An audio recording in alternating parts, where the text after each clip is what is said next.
Hello বন্ধুরা, আপনারা সবাই কেমন আছেন? আশা করছি ভালো আছেন। আজকে দেখতে পাচ্ছেন আমাদের কাছে একটি রেডমি নোট 8 পড়ে এসছে।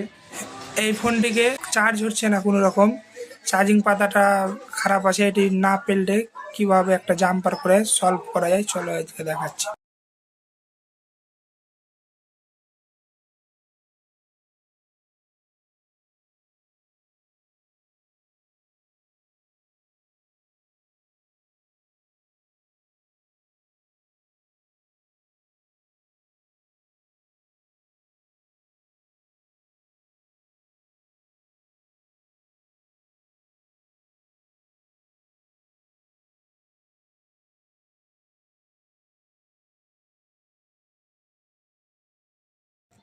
দেখতে পাচ্ছেন আমাদের কিন্তু লোগো চলে এসছে।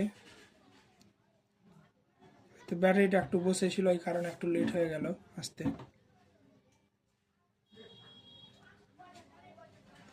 আমাদের এখন প্রবলেমটি কিন্তু অলরেডি সলভ হয়ে গেছে। তো এরকম ভিডিও পেতে আমাদের চ্যানেলটিকে সাবস্ক্রাইব করে আমাদের পাশে থাকবেন। ধন্যবাদ।